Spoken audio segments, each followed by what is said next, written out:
God, wait, is it Chanel? Oh my God, I misspoke. We'll all survive it. Okay. I don't think I've ever drunk champagne before breakfast before. Well, I've got a wonderful idea. Hello, welcome back to the Movies for Breakfast podcast. I'm your host. My name is Christy, and today I'm joined by a special guest, Maria.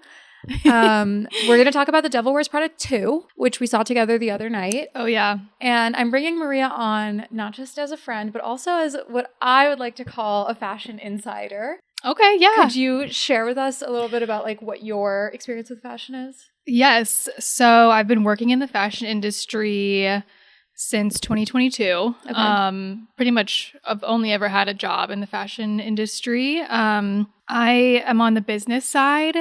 I'm in fashion merchandising and buying, and I've worked for multi-department retail stores. So that's going to be your big department retail stores that sell many, many brands. I started off in the buying offices at Neiman Marcus, and then that turned into Saks, and then I started off working there when they were based out of Dallas, and then moved here to New York. So that was a journey, and then but obviously glad I'm here and wanted to move to New York again for that reason, to be like at the epicenter of fashion in the United States. And since then I've also moved jobs and recently started at Dover Street Market, which is really only mainly known by people I think also inside the fashion industry or people who are like fashion obsessed. It's a little bit more like niche, and like if you know, you know. I started there a little while ago doing designer merchandising, so really excited about that. But like it's interesting because especially with The Devil Wears Prada, like it's a movie for me that made me want to go into the fashion industry. I actually studied and majored in fashion media. When the first movie came out was 2006. Yes. So we're the same age. We were 7 years old, probably.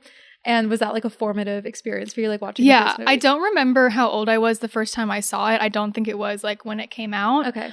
But, just like one of those movies that was always on TV. Yes. 100%. And my mom was definitely a huge fan of it. And so I don't remember the first time I saw it, but I was definitely pretty young, and I definitely can credit it to being one of the things that made me want to go into fashion. And I didn't go in the publication route, like obviously what the movie is about, but I definitely feel like it inspired me and to like just get into the fashion world. As it did many people. It was a lot of people's first, like Andy Sachs in the first movie is an audience stand-in for a lot of people who would have her same kind of naivete about Vogue and fashion. Yeah. And which is another thing that I wanted to bring up with like this movie as well, is like fashion is a very, sometimes if you know, you know, sort of culture. And it's like it can feel a little exclusionary, and it can feel a little like if you know, then you're better than someone who doesn't know, or cooler, or like just, or too bad if you don't know. No one's going to tell you. Right.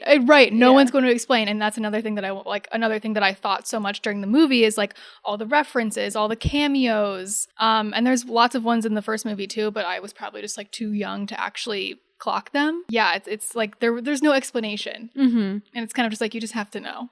And I don't know. So I'm so excited you're here. I know one thing about me is I know what I don't know, and I ask other people who do know. For this episode, I think what we'll do is like very, very brief spoiler-free review, because we have so much to get into that we just want to like get into all the spoilers and details. And then we will give like a overview of the plot, but I'm not going to promise that this is like a perfect scene-by-scene walkthrough. I want to focus on like asking Maria about aspects of it that she would know especially about, and we'll just get into it. As always, if you enjoy the podcast, please leave me a 5-star rating and review on Apple Podcasts and Spotify, and like, subscribe, and comment on YouTube. Okay, so spoiler free, I would say I really was not excited for this movie. Like I'm such a bitter movie person where I'm just like sick of remakes. I'm sick of, I get it, no new IP, no new ideas. Like everything is recycled, and it's a cheap way to get people to go see things. So I was very skeptical about this. I don't know about cheap, but I guess like, intellectually low hanging fruit, right? Easy to get production companies on. So I was skeptical, but I will say The Devil Wears Prada was also a very formative movie for me. Yeah. I saw that movie a million times growing up, like knew every line. Definitely that and America's Next Top Model were my fashion gospel. Yeah. So, you know, I was just like, I'm expecting this to be a kind of like, my brother-in-law said this, and I think this is so true, like a defanged version of the original, where it was kind of just like nicer and very accurate. Cleaner and shinier and like very self-referential. Okay, so if you're like a bitter skeptic like me and you're thinking that, it wasn't all that bad. I was pleasantly surprised. I really enjoyed the experience.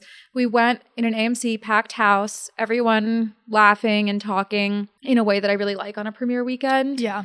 It was genuinely funny at a lot of moments. It was definitely interesting to look at from a fashion point of view. Maybe not from a cinematography point of view. It wasn't too slow. It was quick paced. It was quick. I feel like it was, you know, also runtime, 2 hours. Neat runtime. Yeah. Nice and tidy. That's all you need. Yeah. I wasn't bored, but I wouldn't say that I was like, oh my gosh, this is like nothing, a crazy plot. Yeah, it's nothing revolutionary. It's not revolutionary. Certainly not revolutionary. I mean, they didn't like, you know, work but super I think hard they did a good on job. The plot, but I think that it was good enough. I think it was solid. I think it didn't raise any red flags to me that it felt like it was written by AI, which unfortunately the bar is that low when it comes to like big franchises like this. And I do feel like from the perspective of them knowing that they are representing the fashion world to everybody else, it felt like they were pretty thoughtful about that and thoughtful about what are the issues today in the fashion world that we want to highlight. If in 2006 it was about like mandatory anorexia and elitism, what is it now? And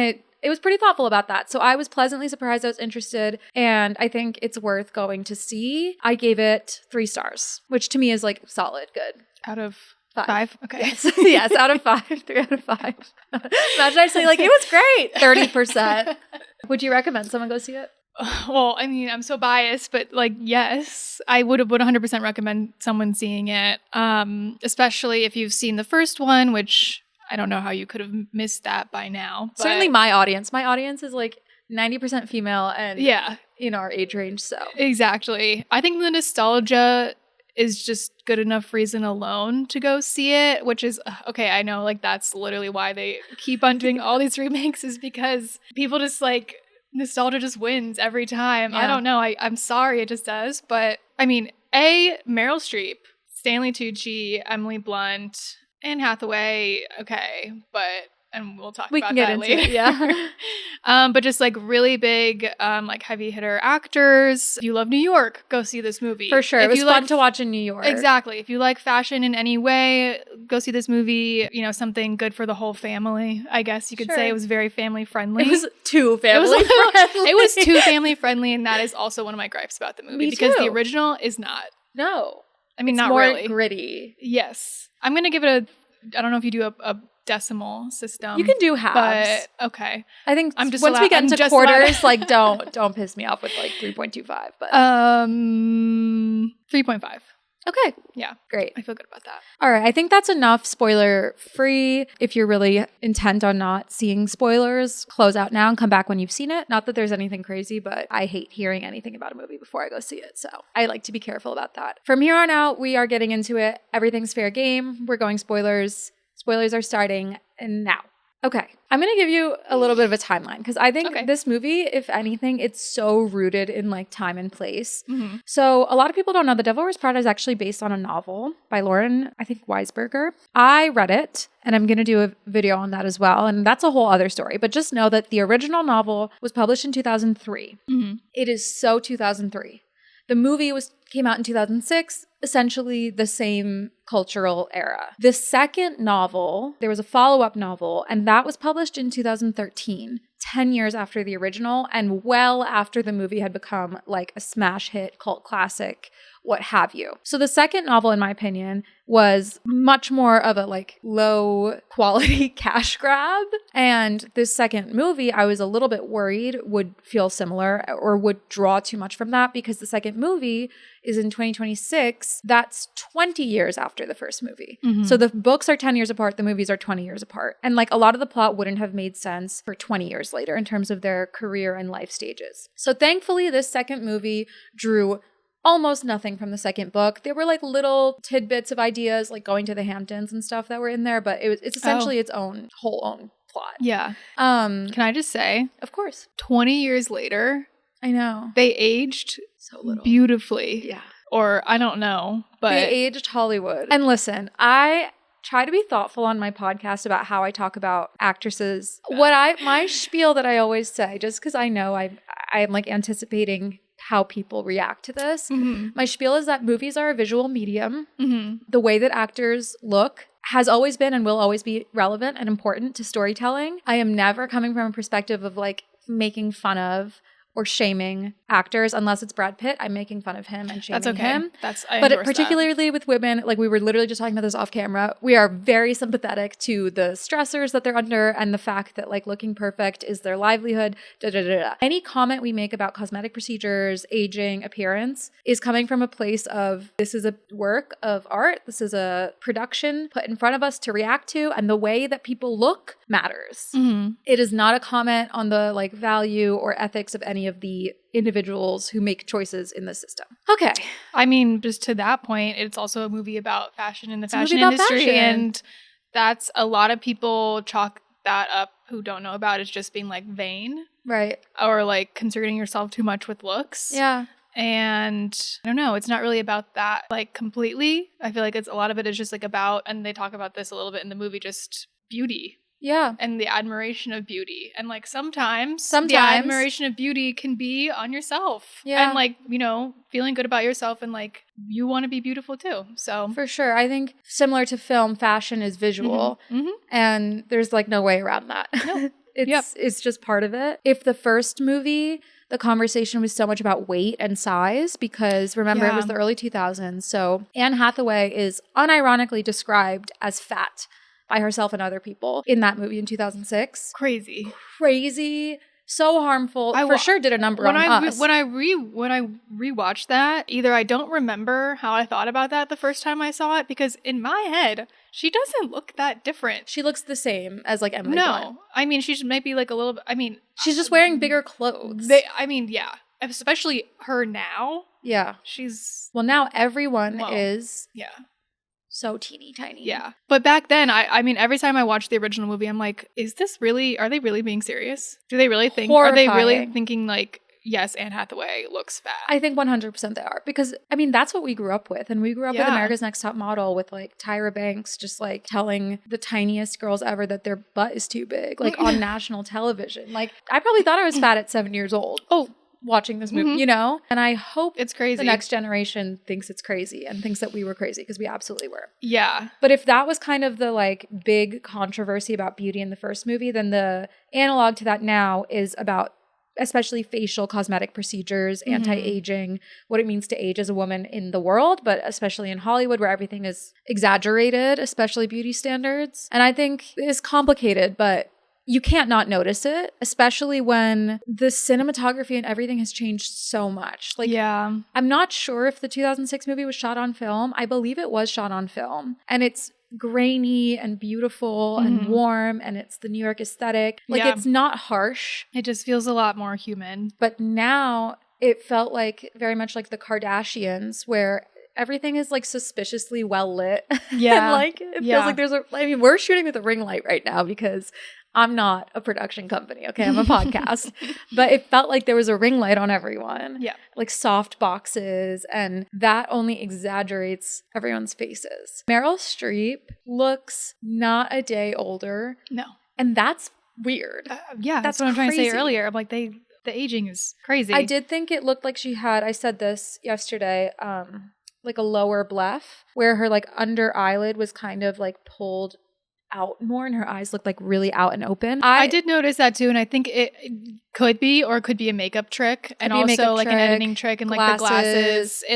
Her eyes looked strange. Her eyes looked a little strange. Like when we had close-ups on her, I was kind of like, ooh. Yeah. Mm-hmm. Again, this is not meant to make fun of Meryl Streep. I'm talking about this like as a more broad thing. The fact that I can casually say, looks like she got a lower bleph. Nobody knew what that was 5 years ago, 10 years ago. I'm a little bit of like a freak, and I'm online a lot, and I follow people who talk a lot about plastic surgery, and so I know things for sure. But that in itself is crazy. Yeah. Stanley Tucci looked very tan and like kind of waxy. He was waxy. always tan. I don't like Stanley Tucci, so I'm biased. Yeah, don't Let's not get into it. It's not like a real qualm. Like I don't know anything about him to say that he's like a bad person. Yeah. I just find him annoying. Okay. Interesting. I find him to be a very sweet man. Most people do. You're in the majority. I love him so much. He definitely I don't like was know sweet him in this. Like so well in terms of his acting career and everything, but I just like from what I've seen him. No, Nikki had the same reaction when I said I don't like Stanley Tucci. She was like, why? Oh. Yeah, I could be overthinking it, or I could be right. I don't know. But when he's like talking about like the Italian dishes and things, and I'm like, is that a nod to Stanley Tucci, or did he do this movie on the condition that he could talk about his Italian cuisine exactly and plug his like cookbook? Was it in his contract that the Europe location had to be Italy? It kind of did feel that way. Okay, so I'm sure we'll continue talking about like cosmetic procedures and aging throughout, but let's move on to the plot machinations here, okay? Andy, she's a successful journalist. She has her own like indie reporting I think it's a newspaper, like a digital newspaper or She's magazine. at this publication called The Vanguard. It's hers. It is? Yeah. Oh. I think. They got acquired by a parent company and everyone got fired. Right. Like probably like private equity or McKinsey consultant style. Oh, okay. Acquisition, firing. I knew that. I didn't know it was She said her. something like my thing, and then she felt like a responsibility to get everyone hired. Like she was trying so hard to get everyone else hired too that I missed that. I could be wrong. No, regardless, she's very successful. Yes. She's a very successful like independent journalist and she's reporting on like quote unquote serious news, politics, da-da-da-da-da. Which was always a whole thing in this movie and the first movie. Like, I want to do real journalism. Yeah, it's like, what are you talking? Okay, jeez. And ouch. And that's a fair topic for 2026. Like, yeah, let's talk about freedom of the press. Let's talk about like propaganda and stuff. But this movie, that's out of scope here. Yeah. That was just like a slight nod. But Andy's character has always been a little bit pretentious and takes herself very seriously. She went to Northwestern. In the book, she went to Brown. So she's like, has high expectations for what her like prestigious career should be like. Whatever. So they all get fired right away. And pretty quickly, there becomes an opportunity for her to go to Runway as a features editor because Runway's in a scandal because they reported a piece about a company called Shop Fash. Was it Shop Fash? It was Shop Fash. It's like a fast fashion brand, which seems pretty evident by the name. I don't know how the name didn't kind of give that away. But it's a stand-in for like a Shein or a Temu. Unethical, like they made like some offhanded comment about like sweatshops. Yeah. So I think like a Shein, and they reported on it, and it was basically like a puff piece about it. They get in hot water online. Everyone's really upset about it. That felt very realistic to me. Mm-hmm. And then as a response to that, the owner, Irv, and his like frat boy son, BJ Novak, decide to get in Andrea because she, at the exact same time, goes viral for going on a whole spiel about the industry and how journalism matters. So they're like, okay, we need journalistic credibility. We need people to think that we're serious and have journalistic ethics. Let's nab this famous, respected journalist. Yeah, which I get. But also, like, at the same time, when I saw that scene again, and I was like, do they remember her from the first time? They definitely didn't. They didn't. Why are they just like, yep, this random girl? We saw one video.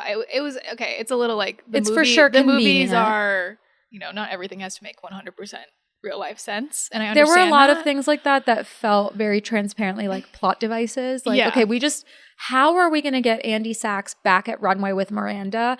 Contrive. Right. Everything lines up perfectly. It is very contrived, but alas. I also think what was bizarre was how quickly, it was bizarre how quickly she accepted this. Right. Like, obviously she's an adult who needs income, but it doesn't seem like she's like really struggling financially. And I think maybe that was another note where they were like, double the salary. You they know, offer so she's her like, a lot how of could money. she say no? Which also, I mean, what's the budget? Because I can tell you, okay, maybe as like the head of a department at a company that, like, you know, obviously this is a parallel to Condé Nast, right? But Condé Nast being the publishing company conglomerate that owns many publications, including Vogue, which is supposed to be like what Runway transparently kind of represents. Yes, and obviously, if Miranda you didn't Priestley know, is Anna Wintour, guys.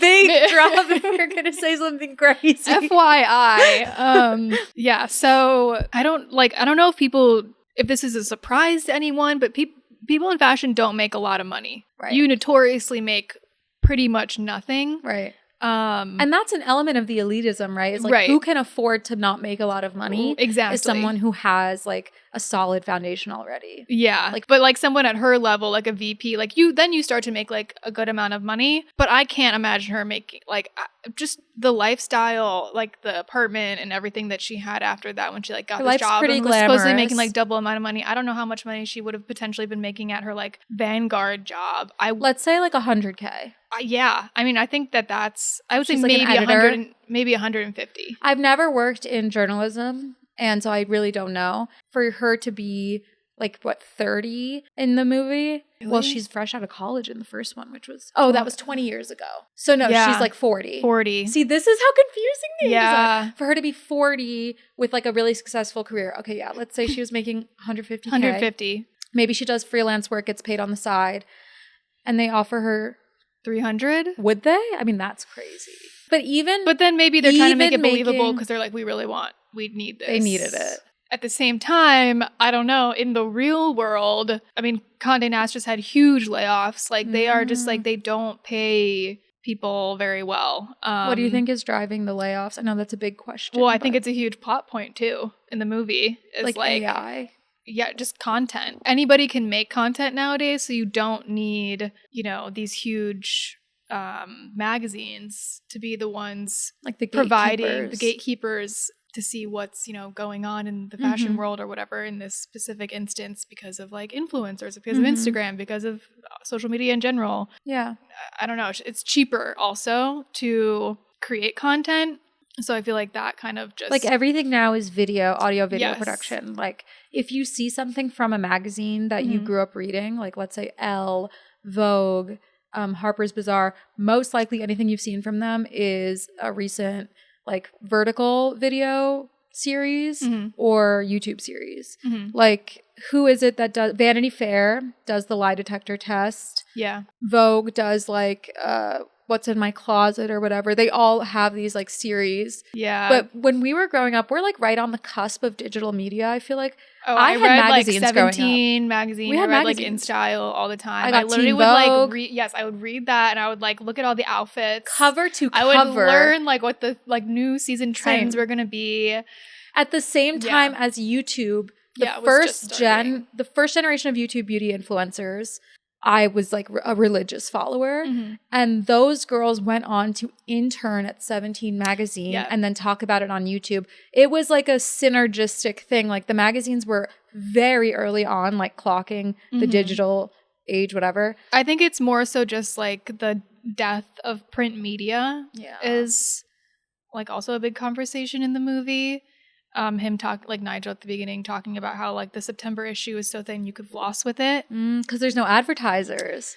Yeah. And advertisers are what pay for magazines to be printed. And, if you don't know this, the September issue of any fashion magazine, but most notoriously Vogue, is the biggest issue just because September is at the very beginning of, technically it's August, but, like a magazine will come out, like the following month. Things have to be like written about and photographed and everything and then printed out in the magazine. So like what is in the September issue is like the start of the fall season, which is technically August. And that's when fall deliveries from designers and everything start hitting stores. And fall is like the biggest is just kind of like the fashion, birth of like the next like year of fashion. Well, actually, I mean, I don't know.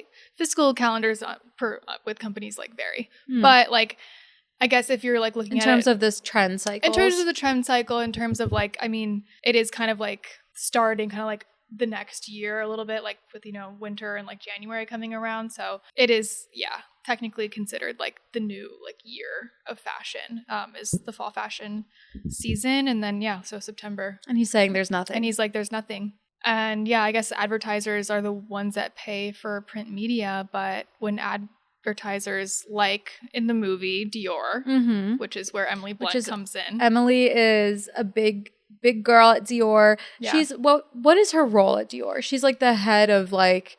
They never said, but she seems to be like in-house marketing, PR marketing, which would make sense coming from a runway background magazine, print because she's liaising with the magazine, presumably she's with got like all lots the of other designer outlets. contacts. She knows about all that stuff. So that gets us Miranda and Nigel back with Andy. How do we get Emily back in the picture? Emily's at Dior, and Miranda and Nigel drag her along to go meet Emily at Dior on like her first day to show her, like demonstrate to her what's going on. Because Andy's like, this is so exciting, let's do all these features. And they're like, okay, we need to write what Dior wants us to write because Dior is paying for everything. Mm-hmm.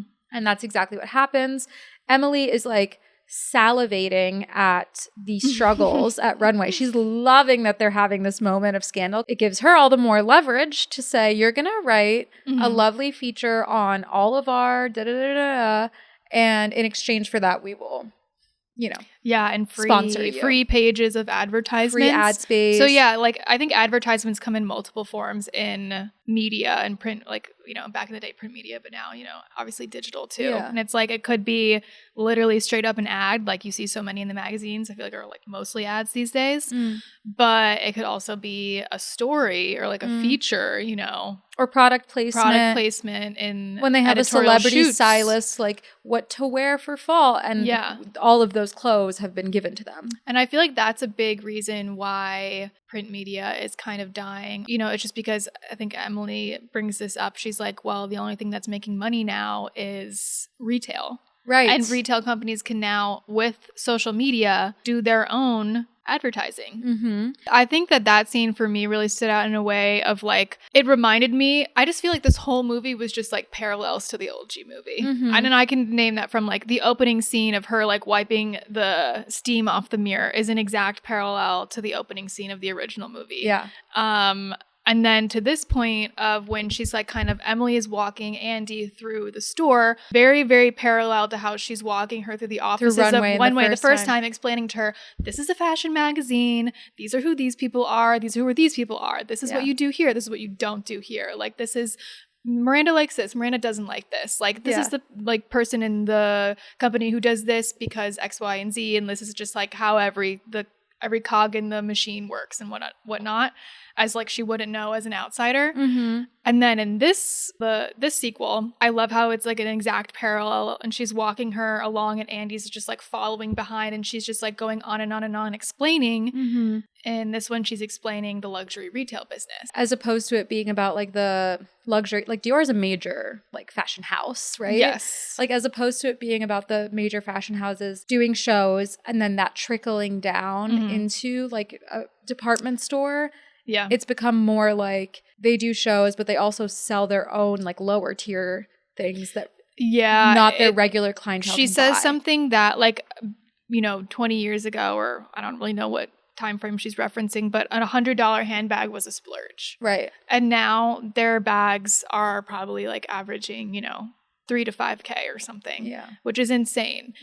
And just like, I mean, if you read about like the business of fashion and like luxury fashion as an industry, like you would know that just the sheer amount of inflation on luxury goods is just like skyrocketed. People are still buying it because it's like a status symbol. Mm-hmm. It's such a commentary on today's fashion industry versus like the fashion industry at the time of the original movie, which was kind of all about like, I mean, editorial and like Vogue at the time was like, that's all that mattered. It was highbrow. Like it was like, this is about the art of it. This is about like, what was the inspiration? This, you don't even know, but this is referencing this artist. We are in such a consumer culture. Because now they're not like selling ideas to us. They're not selling inspiration. They are just selling stuff. Like it's stuff. It's all about the advertising. It's all about like just the consumerism. Not to over romanticize the past. Like we're not saying like objectively that was better. How did we get worse. Here? It's just different. Yeah, I think definitely back in the day it was like about the artistry, about like putting these looks together, about like this trend and this trend, and now it's like buy this Dior handbag. Right.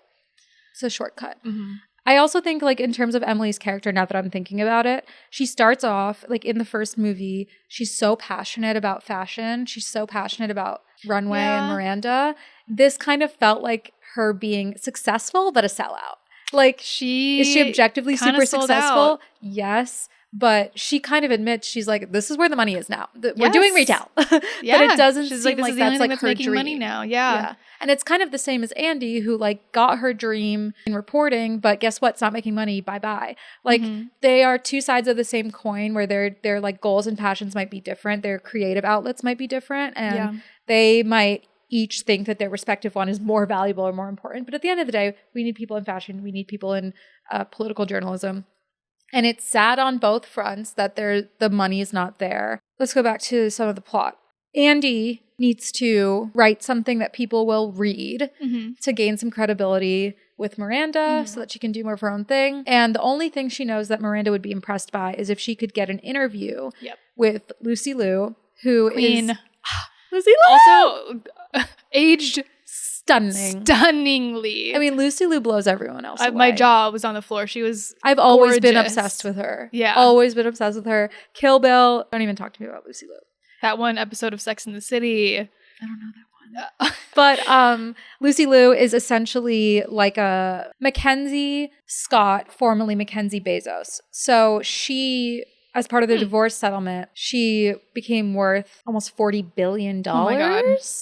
And gave away, as of early 2026, she's given away over $26 billion. Oh my God. Like her whole thing since she basically inherited or whatever, all of the money in the divorce was she immediately was like, I'm going to figure out the best way to give this away. And she has her own controversies about like, if she's doing it in the right way, da-da-da-da. Bottom line is like, she's giving it away and trying to figure out a way to. So Lucy Liu is, you're right, kind of a stand-in for that type of character, just a little bit more cleaned up and romanticized because she finally agrees to do this interview with Andy after Andy has been pestering through her like art world connections. Because I will say, not to cut you off, another little parallel to the original movie when she's like hustling to get this interview. I feel like it was so similar to when she was like on her running like crazy little errands of like whatever Miranda like wanted that day or something, just like running around the city. Yeah, there were a lot of montages. There are lots of montages, lots and of like every hustle time culture, it was like new yeah. outfit, calling, hanging up, calling. Yeah. I kind of liked that because I liked how in the first movie Andy kind of rejected that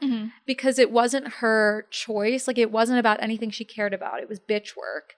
But now when she's hustling for something, I mean, she's a reporter. Like reporters do work crazy hours and have to like have an inner drive. Like if you want to work a 9 to 5, you're not going to be a investigative journalist. Yeah. So she figured out how to have that when it's on her own terms and when it's for something she really wants, she does have that beast in her. Yeah, true. So she is like super persistent. She gets this interview and, you know, partly to appease the audience, I think, who's thinking like, how did she get this interview? Miranda already has all of the context and pull. Lucy Liu's character, whose name I will not remember or look up. Sasha Barnes. Okay.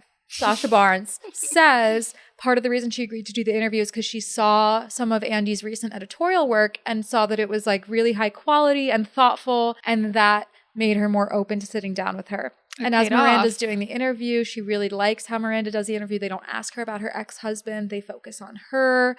So they establish this rapport with her, right? And that's a big win for Andy. Now she and Miranda are more of a team. Yeah. Miranda respects her more.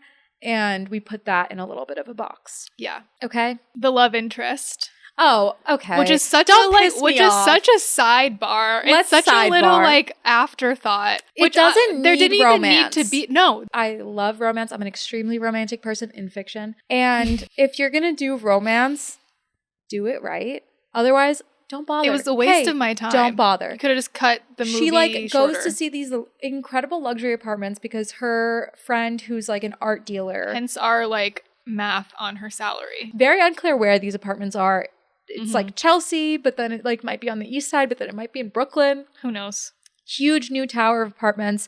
And she's looking at this like giant 2-bedroom, in-unit everything, high ceilings, balcony. And she like accidentally talks shit about it to the developer. She's like, I mean, it's soulless. They gutted the place. And he's like, oh, well, that was me. I think he's Australian. That was me, mate. Yeah.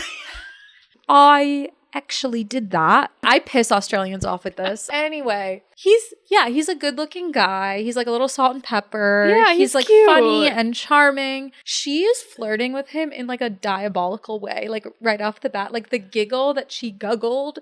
It's just another thing of this movie. It's like, what the hell was going on? Everything is like Anne Hathaway's acting. Anne Hathaway's acting was crazy. Like crazy. I have so many Back up to thoughts when she on it. first walked into Miranda's office when she got this job. Keep in mind, the last we saw of her, she was deeply traumatized by this job. This boss was emotionally, mentally, and borderline physically abusive. Yep. It was her Throwing first the job out of coats. college. She was young. A job can absolutely like traumatize. Oh yeah, I'm sure she had you. stress dreams about it for a long time. nightmares. I mean, she ends the original movie with like the little like smile, and they like smile at each They other have an when they understanding say, and mutual respect. and she got a glowing recommendation from Miranda. Oh, I forgot that. I don't know if I would use the word glowing, but it was positive. A recommendation. A recommendation that said if you don't hire her, you're an idiot or something. Oh yeah, I do. That's true. And so like she's probably grateful for that. But she walks in, big smile on her face, and she goes, Miranda, hi. So good to see you. I'm so excited to be working together again. I can't wait. We're going to do some great work. It was weird. What? It was so weird. What's going on? Why are you grinning ear to ear? Also, like, It's been 20 years. yeah. Also, like, if you have any memory of what this woman is like, You know she's not gonna You respond will to literally that. be like, you should be like bowing. I don't know. Yeah, you or should at be least like very serious. At least they're like, hello, like Mrs. Priestley or something. You know, like you I know don't know. she doesn't respond to that. Yeah, you know she would like look at you like you're insane. It was bizarre because I was like, wait, is Andy acting weird? But or like, is Anne Hathaway or is acting Anne weird? that was so weird. And It then was another weird. instance where she felt like super like clownish and over exaggerated and bizarre is when she first meets this developer guy and he says something that's like really not that funny. No. And she's like, Yeah. like cracking up. Me I with don't know. like 3 glasses of wine down. Yeah. Like, it was bizarre behavior. I wanted to end. I felt so wanted her- uncomfortable. yeah. And her friend like swoops in. Her friend who like only exists to push the plot forward in like very minor ways. Also an unnecessary character. Her friend and the love interest were both so half-assed. But her friend's like, you guys just had a moment. Like, and she interrogates it. That was funny. That was a funny People way to laughed end at that that. scene. Yeah. Yeah. I She would. was I like, will say that You brought it married? home for me. Divorced? Why? Yeah. Kids? What's your credit score? Anyway. Then they go to Irv's 75th birthday party, which is supposed to be the event. Where I'm literally he- stealing your job right now. No, Sorry. you're doing so. Are you kidding? You're amazing, guys. Maria went to see the movie a second time I did. unprompted. Mhm. Granted, she lives right across from the AMC. We're filming in her apartment. She also okay. Best Granted, guest ever. I had a Went little to the like movie with rooftop me. drink before we saw it for the first time, That's so I true. feel like I didn't retain it fully. Rooftop drink, and then we went back after. Yeah. But she went back to see it Mhm. and took notes. Like you're don't apologize. Okay, so yes, so Irv's 75th birthday is the next point of the plot. I feel like this is why the beginning of the movie for me was a little like What's the point bam, of bam, anything? bam, bam, Yeah. and I was a little like whiplash, like what's going on? And then the cherry on top is well, I have one comment before that. Okay, so Okay. this party is like whatever. The reason for the party is it's his 75th birthday. Irv's the guy he was in the original movie too, and he is supposedly going to announce that Miranda is going to become like the global Head of content for Elias Clark. No, Runway. No, for Elias For Clark. Elias So like Clark? Condé Nast. Yeah. Which is just the exact title that Anna Wintour is now, basically. Which So, I didn't know. Whatever. I have one funny little comment. I want to know your opinion about this. Yeah. When Andy comes out to her Australian like boyfriend saying like this dress is a lot, like Nigel picked it out, and she comes out, it's fine. It was literally so fine. It was so certainly whatever. not my. It was Paco style. Rabanne. Oh. For those who know. Did you know that on site? I looked up everything. I'm gonna cry. It was Paco Rabanne, which I love. Very known for like disco, like sequins, like does a lot of like chainmail in like really I do cool love ways. So I think it's a beautiful dress, but she was like, okay, just so you know, it's a She lot. made such a big deal out and of she it. comes out, and I'm like, So it's Huh? like especially if you're on audio, yeah, we should talk about it's what it looks a like. cobalt blue sequin dress. And the way it fit And was, it was- kind of like a blouse that like It had cinches at the waist. interesting draping. I will give it that. A don't little like that. asymmetric, which I liked. I don't like when a dress is very clearly cut, Mhm. like at the waist. Okay, Do you know what I mean? I liked it. I think it was a cute dress. Yeah, she But looked if you're amazing. gonna say this might be a bit much, it better be a bit. That much. was very much like the Met Gala when it was camp Yeah. themed, and everyone's like, "All right, guys, we're doing Carly Kloss staring camp in the eye." But Anyway, I don't let me love down. when sequins look like wet. Do you know what I mean? Yeah. Which it was Miranda pretty. has a jacket like that later. We'll get into it. All right. So they go to this dinner and it's, Irv's supposed to announce this promotion. The second like this old guy is supposed to finally promote me, that man's going to die. He's for sure going to die. I was shocked. Oh. See, I didn't see it coming, but also it was so dramatic. The way he died was crazy. Everything's going so nice at this dinner. But also, like, for this dinner, another thing of the movie, the cameos. The cameos went crazy. And I have a list. Oh, my God. And the way this was shot, I know I've been dogging on the cinematography a lot. I'm mostly dogging on, like, the lighting and color grading. Yeah. However, scenes like this were really fun with the camera motion. It was a very handheld, shaky, quick pans, zooms. I really enjoyed that. It was just the color and light that I have problem with. But I will give them that the actual camera operation was really nice. I think so too. And I think that again, like with the first movie, there was a lot of real like fashion industry cameos. In the first one, Heidi Klum being in the first one and in this one, she was in I think this scene. Did see her, yeah. You will see a lot of people. There's a lot of people that I think we heard about on social media that were in this that you were maybe looking for. I was looking for Hannah Berner and Paige DeSorbo like a hawk. I did not see them. In the second time I saw this, and I could not find them. That sucks. I know, but it's okay. Anyway, in this scene, there's so many people. Law Roach is one of them. Yes. Stylist to the stars, one of them being Zendaya. Oh, I think the red carpet leading up to it, there's a lot of famous like fashion models, which they showed a lot in the first movie that were like very famous at the time, early 2000s, which again, when I was younger, I wasn't. I only knew Giselle. Yeah. From Giselle The Devil Wears Prada. Which that was amazing. And then like they showed Heidi Klum, and then they had like a bunch of other scenes with like other, famous models at the time. But I feel like nowadays, like that was kind of fun for us to see like the people that we know. Yes. Like one of them being like there was Naomi Campbell. I think she was maybe in the first one too. Ashley Graham, Winnie Harlow, Anouk Yai. Oh, I didn't see her in that either. Model of the year, no? For sure. I don't know which year. Oh, okay. Who's the other girl that like the blonde one? Alex Consani. I wish she was in it so bad. I don't think so, but that would have been so good. Also in one of the scenes where Andy comes running in to find Miranda to tell her that she got the Sacha Barnes interview, that designer was Marc Jacobs. Oh my God.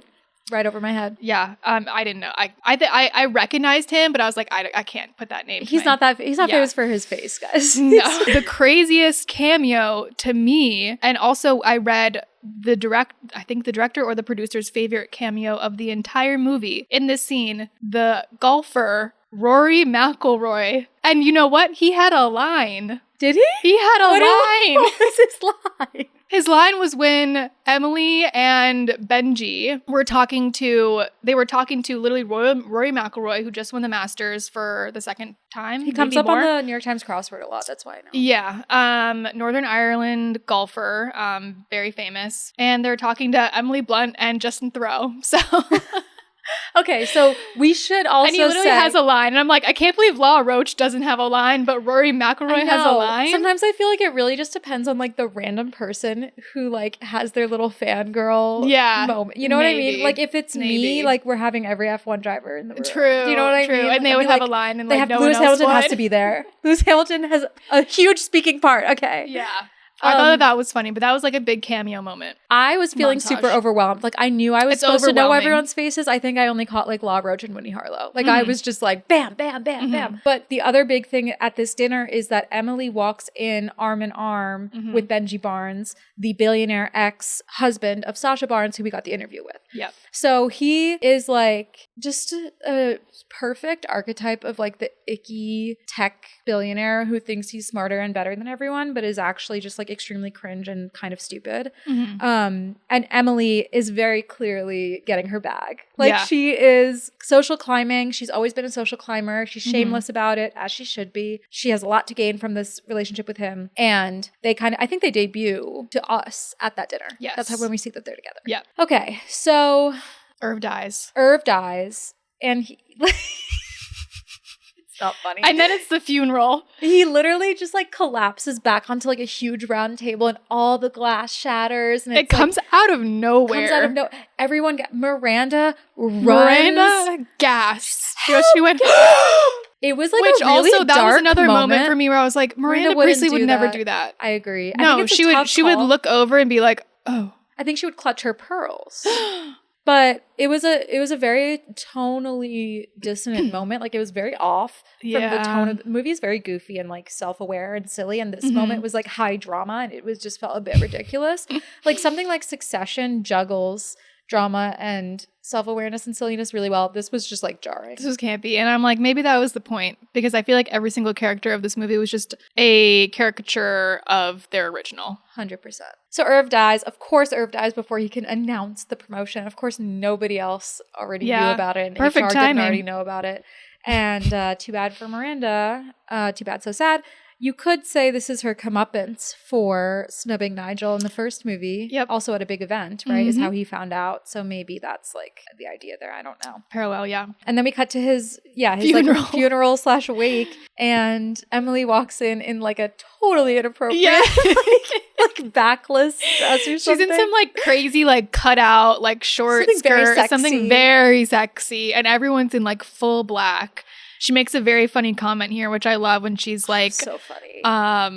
And he's like, and this Dolce is so, dressed this everybody. Is so sad. Yeah. And Emily's like, I know. Everyone's wearing Dolce. She's like, Dolce dressed everyone. And then she like name drops one of the designers, I think. I don't know if she says Domenico, but she was like, they must have knocked on everybody's doors and like thrown their clothes at them.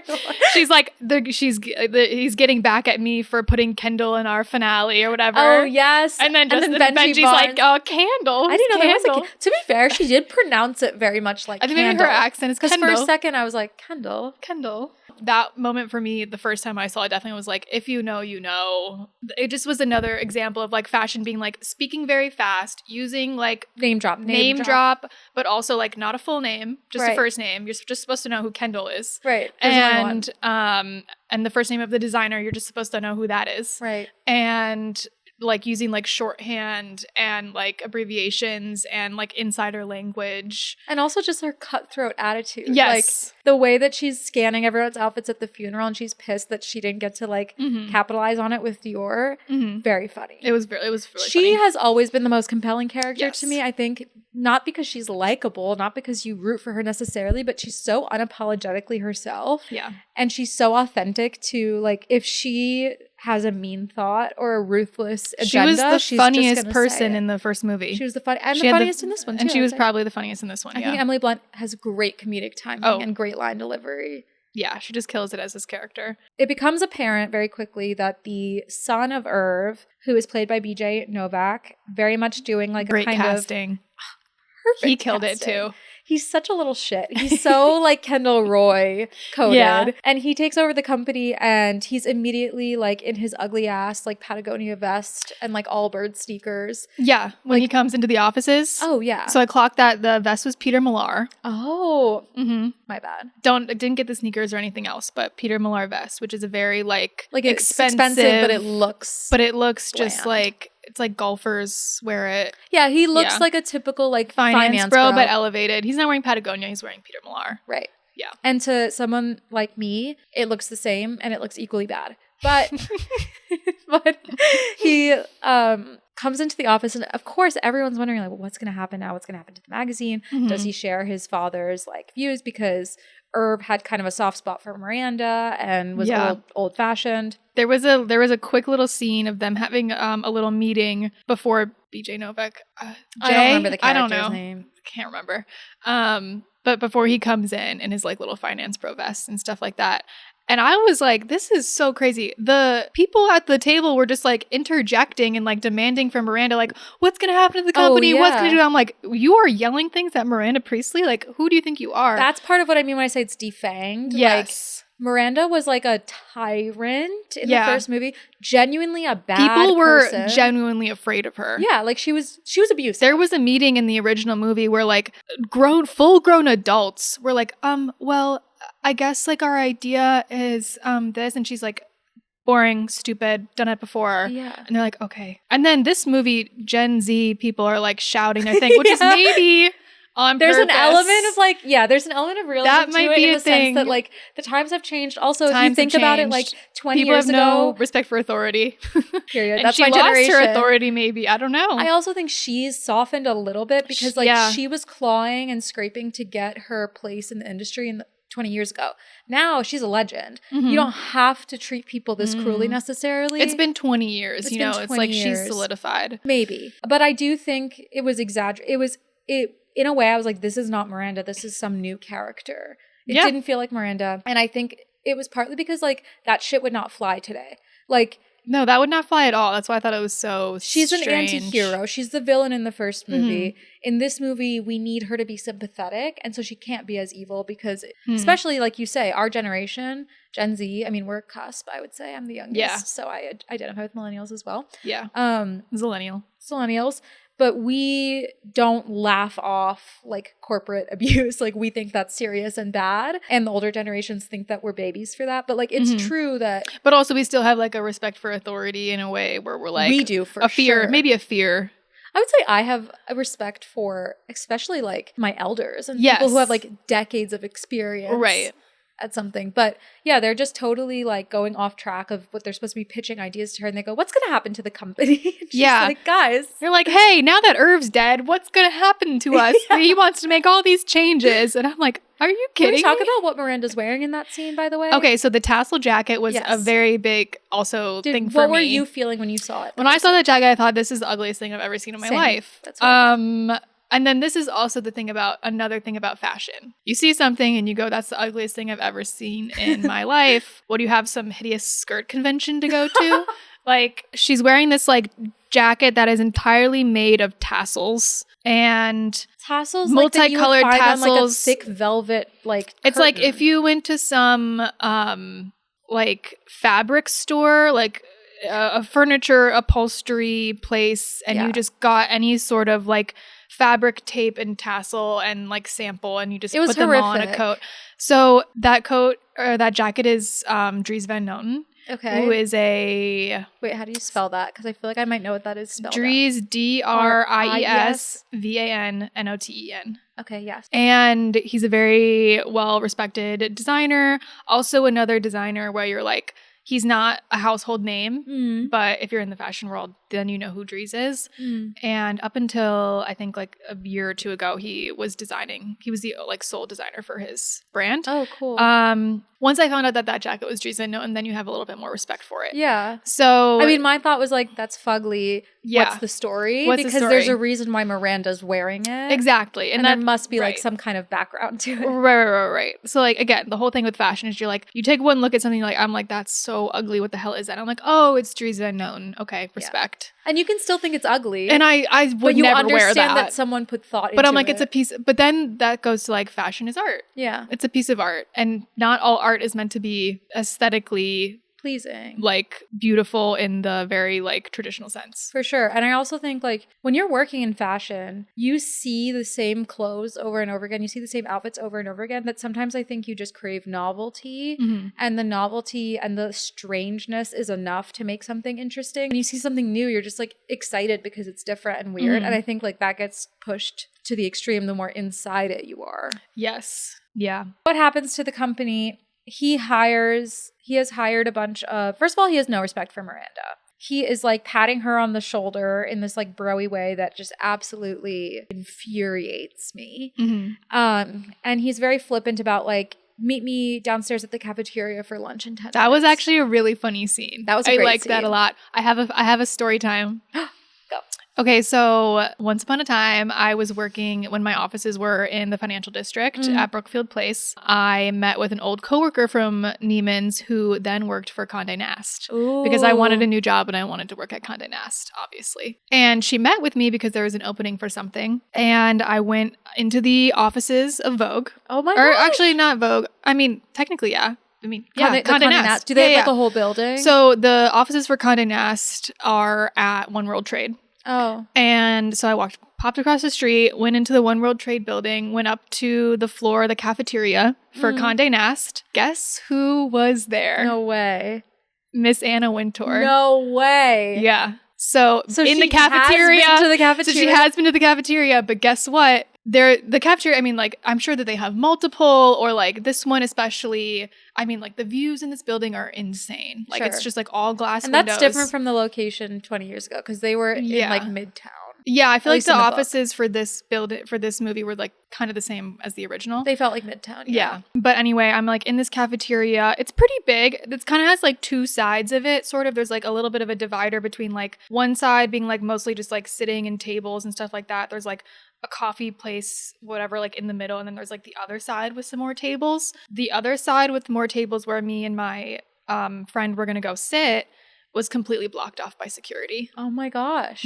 For Anna? For Anna. She was sitting there with like 3 people at one table or something, all the way in the back by the windows. And that entire section of tables, like basically half the floor. Like, I mean, we could like walk by to go to the elevator, but like stationed, you know, kind of like at the like entrance of like the zone were bodyguards. Wow. I can't believe that like on the day that you go. No, I thought it was such a sign. I was like, I'm going to work for Vogue. Well, I mean, life is long, girl. True. We're young. True. Yep. We'll see. But And that's the day that I saw can Miss I say Bob. you kept that in? Yeah. You kept that inside for an admirable amount of time. Well, it reminded me of the for 2 scene. days. I know. It reminded me of the scene when they go to the cafeteria. Well, she asks Nigel, she goes, we have a cafeteria? Oh, no, she asks Amari. Oh, Amari, who we haven't even gotten to yet. Simone Ashley beauty of might be beauties. the most beautiful woman I've ever seen in my entire life. I adore her. She was great in this role. She was amazing. She was killed it. the Her new outfits Emily, were the new so senior good. assistant, and she was very much the like imperious, pulled together, unflappable senior assistant. Outfit's so good. She's so tall, legs for days, beautiful, and she has her shit together. In fact, she has Miranda together. She's constantly like getting Miranda to like. Don't say that. No. Can't say that. Which I thought was funny. The New Jersey comment was funny. Miranda says something about like a methadone clinic in New Jersey. What? I can't say New Jersey. I will say, okay, so like we saw the movie like Friday night, packed theater. Yeah. I saw the movie Sunday night, also packed theater. I think I got like the last seat. Well, the tickets sold out for like Friday and Saturday. Yeah. Not many laughs in the one that I saw on Sunday night, which is crazy because when we saw it, like I thought it was really fun and funny, and I think that it deserved more laughs. Yeah. I try as much as possible to go on Thursday, Friday, Saturday of an opening weekend because I want to hear and feel the reaction. And especially if I go alone, I kind of linger and I eavesdrop on people's conversations outside the theater as like data. Like I collect what people think. Yeah. But yeah, people really liked it. Okay. So what's happening in the kitchen? There's in the cafeteria, there's a huge table full of suits. Exactly. Like very, I have to say, as someone who used to live in DC, very Washington, DC table of people, and they are all management consultants. Dun, dun, dun, and like that's kind of how they're introduced. I loved this. I love a dig at McKinsey and management consultants. I used to work in economic consulting, which is very different from management consulting, but in terms of like staffing, it's kind of adjacent. And so I kind of know my fair share. I mean, I graduated from Georgetown in 2021. Like it was an era. I think things have changed a little bit now, but when I was at Georgetown, like you basically got told like you're going to be a management consultant. Oh, that was like the industry to go into. Anyway, they are obviously going to gut the company. It's very much similar to private equity. This like very shallow, short-sighted mentality of like, how do we maximize profit by minimizing costs? Well, we could just fire everybody. Use AI, or we could just throw out this whole company after loading it up with debt for no reason. So they are basically like harbingers of doom. Oh, yeah. I think anybody who works in any sort of like creatively based or even loosely creatively based company, when they see management like consultants coming in, they're like, oh, so like layoffs. We're getting fired. Yeah. And oftentimes, which has happened to me many times. Really? I haven't been laid off, but has happened to my company many times while I was there. Layoffs. Yeah, and a lot of times, like, even though the leadership of a company might know, we're going on a tangent here, but even though the leadership of a company might not need management consultants' help, they might use them as a buffer to be the bad guy and say, like, I don't want to fire everyone, but yeah. Anyway, we have this fun little moment where Andy and Nigel are looking on in horror. And they don't know what to do. And Jin, who is Andy's Gen Z assistant, she's very Gen Z coded. She's like super like eager and nerdy. She's like a younger version of Andy. Yeah. I think she was a good Gen Z representative. I loved her. Yeah. She's savvy. Sort of anxious, but like savvy. Yeah. She goes, wait, I have an idea. And she just like scurries past the table and they're like, what the fuck? Later you find out she dropped her phone slyly under Miranda's chair and audio recorded the whole conversation. I tech used savvy. the audio recorder on my phone. Digital native, you may say. Digital native. Yeah. Absolutely. And of course they find out from that recording that yes, they want to gut everything. I think they want to everyone's gonna go entirely. Anyone. So then this leads Andy to go into Nigel's office and she's like, everyone's gone. And everyone's Nigel has gonna go. no reaction. And he's like, I think I like it crossbody. Yeah. He's like not giving her anything. And she's like, okay. And the same thing with Miranda. Like Nigel and Miranda both are very stoic about this. And Andy takes it upon herself to do something. So she starts scheming and you can kind of see where it's going. Like all of the things that have been laid out so far. Yes. So then we jump to Milan and we're going to Milan for Fashion Week. And she starts scheming when? Yeah, like why? What was the impetus? Oh, so she sees Benji and Emily in the window of Tiffany's. Yes. And okay. Benji, so the actually, billionaire. Andy just took longer to get to this idea than I did because I'm not to be a bitch, but like I get so tired with movies because I'm just like, we need to go faster.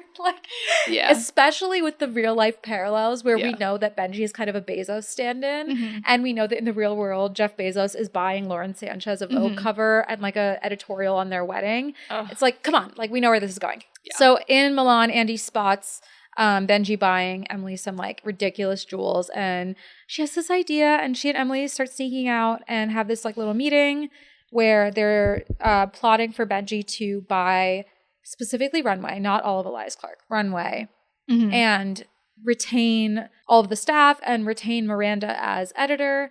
And I guess Andy and her like naive little brain thinks that Emily's motivation for this is that she just loves Runway and wants to be back and be a part of it again. That she can be like a fashion editor or something. Yeah. Call me naive. You thought so too. I kind of... No, that's fair. The twist got me a little bit. I was suspicious of Emily from the get-go because that's her character. I really should have been. That's like, we know that Emily's whole shtick is that she's like cutthroat. However, it's a valid like plot thing. Miranda suspects Andy of sneaking around and does this whole like bizarre speech with Andy in front of the Last Supper painting. Yes. Where she's like implying that Andy is Judas and that she herself is Jesus Christ. It was a little heavy-handed for me. Like just Andy standing in front of the painting was enough, I thought. Like everybody knows the Last Supper. Everybody knows Judas. So I was kind of like, okay, we don't need to like then go on a whole monologue about betrayal, guys. We got it. Yeah. But this is a like mass market movie for everyone. True. So another just trend of like, you can't dumb it down enough. Yeah, exactly. I think. Or at least people who make movies nowadays think that they think their audience is stupid and they explain everything to us. And which, okay, maybe I was raised Catholic, so I knew what they were talking about. But that's true. I was raised Catholic too. So we're pretty well educated, I would say. We are. But okay. That's like a whole other can of worms.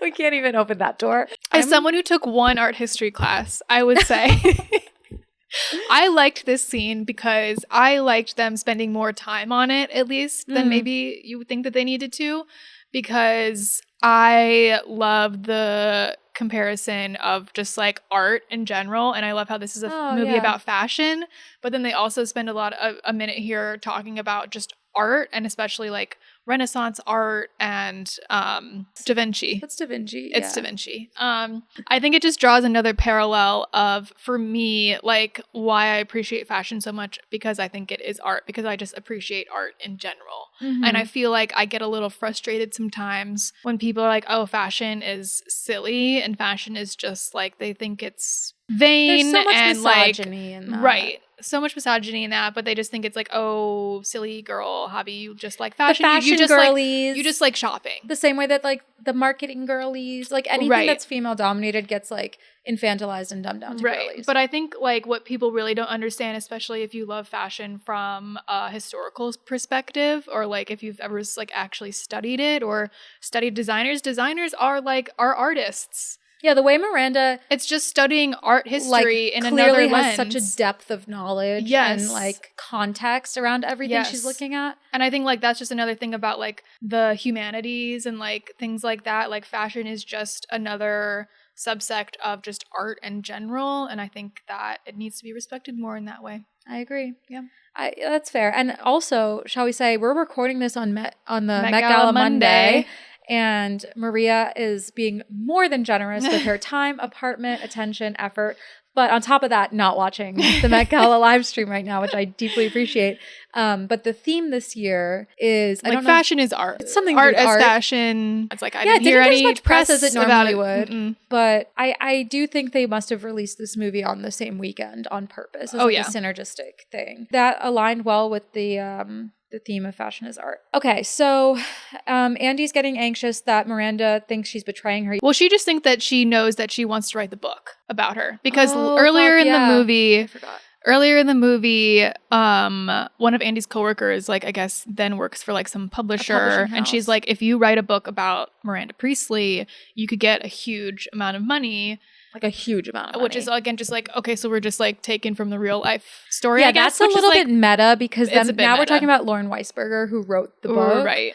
And I think people are, I mean, the same way that I did when this second movie came out, I was kind of like, okay, wait, what's the actual context for this? What was the book? What was the deal? Because a lot of people don't know. I truly didn't know there was a second book. There shouldn't have been. Right. Now we're talking about like what if Andy Sachs writes the book about the story of the first movie. Interesting. Yeah. And obviously it's like an ethical dilemma because before she comes back to Runway, she would have been more comfortable writing about Miranda from a distance. But now that she's gotten to know Miranda again, very much carefully built up a rapport, built up trust with her, she has more of like a ethical dilemma about airing out her shit to the world. I mean, that's like a massive betrayal. Then on the side, she's doing this like side plot with Emily to try to like save Runway from the management consultants.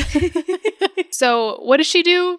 Goes to a billionaire. Yay. I mean, it's very accurate. It made sense for what actually happens today in real life of just like solely like mega rich people just kind of like being the owners of something. Consolidating just, like, owning power, everything. Yeah. Especially when it comes to media. And like, Andy is so insufferably naive. Like her character is just not a real person. She's such a blank slate. Because what kind of fucking idiot are you? You're an award-winning journalist. You deeply care about freedom of the press and journalistic award-winning journalist, and she could not get a clue. And her grand idea to save fashion Runway is to have Jeff Bezos spy it. Basically. Like, okay, girl. Yeah. Sure. I will say I loved the scenes when they were, okay, so one of my favorite fashion moments in the movie was when they were doing their like little recon scene, Emily and Andy working together. And I loved Andy's outfit here. Leather burgundy trench by Kate. Then it's like a 2-piece set of like a really like gunmetal sort of like sparkly like tailored. Again, that like liquid sequin look. Like tailored like vest with like the, culotte short sort of things that are like really in style now, and then like some tall boots and like the kind of like page boy hat a little bit. The page boy hat felt like a little wink to the first movie, and it was really cute. And ties galore. Ties galore. That's what.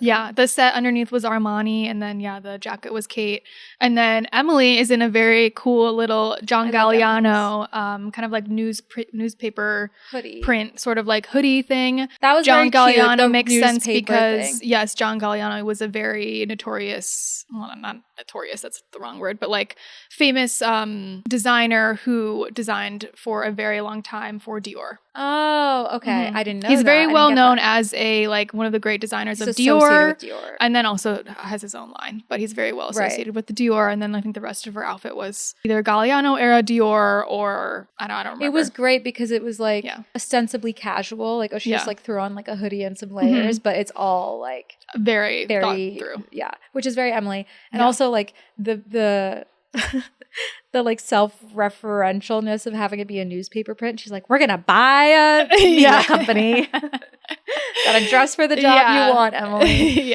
But they take this boat to they take this villa, which is stunning. Also, like, loved that moment. It was just so beautiful. It was very beautiful. And then they go to Benji's villa. He's so irritating. And I thought Justin Theroux was incredible. He's fantastic. He was fantastic. He was so funny. He was very, very funny. and that means insufferable and like I wanted to punch him in the face. He and Emily together are just like a hilarious duo.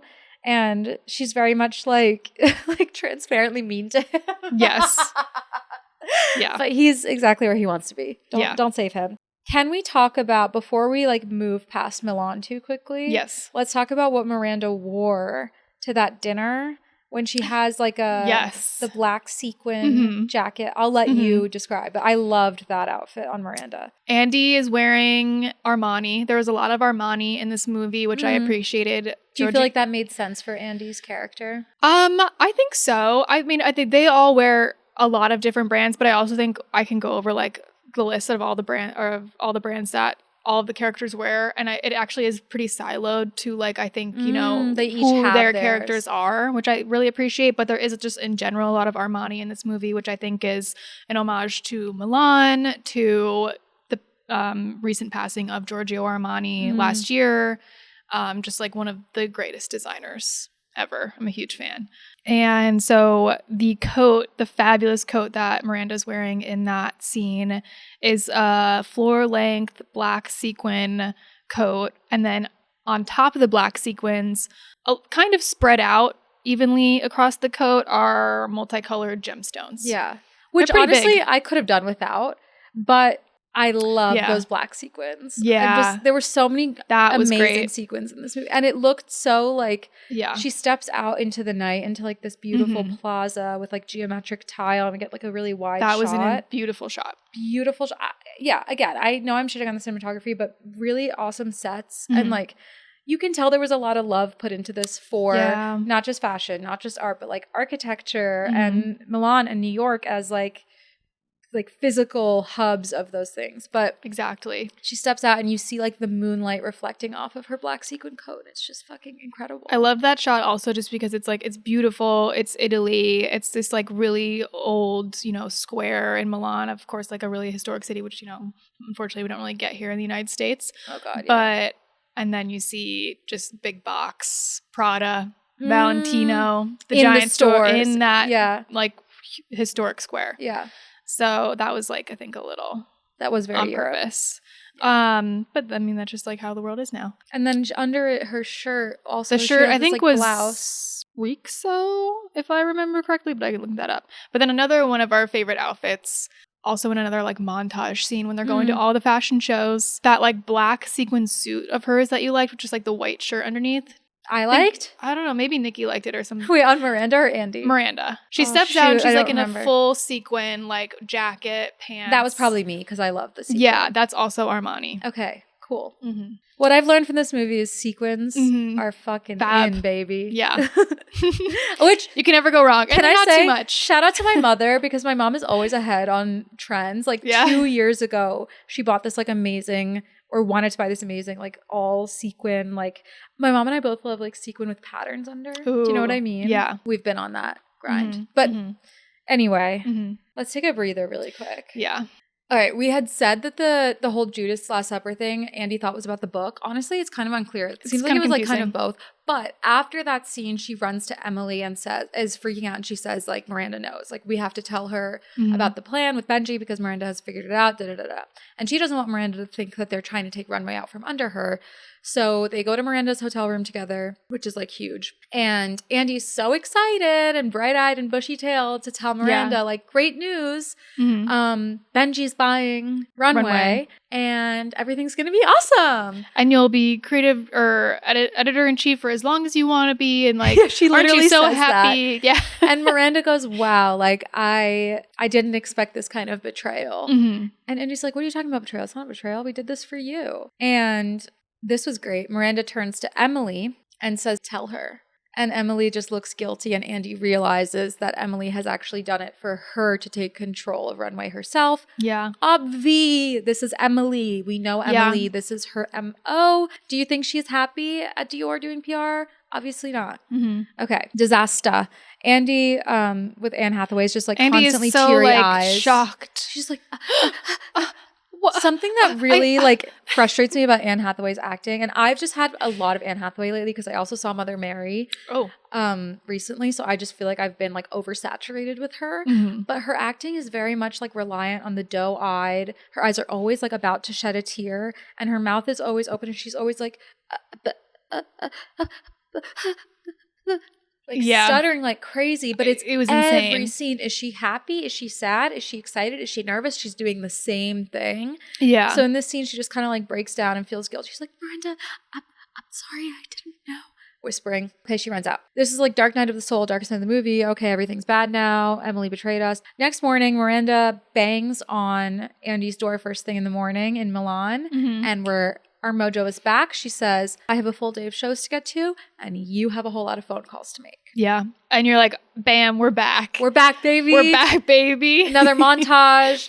Music starts up again, and you get like all these cuts of Andy juggling phones, calling. I don't care that it's like 3 a.m. in New York. You wake her up. I don't know. I feel like the writing really could have been better in general. It was a bit scrambled. We're talking about it, I'm realizing, I'm like, oh my God, all this other shit happened that I don't even want to mention because it's irrelevant. Yeah. Like there was a lot just like the phone call. She's just kind of like saying random lines, and you're like, what's going on? I don't know. It wasn't, listen, there's a reason it was not 4 stars. Right. But it fundamentally like kind of held together. But the bar's not that high. Right. So Miranda's out. Now we're at the end of the day.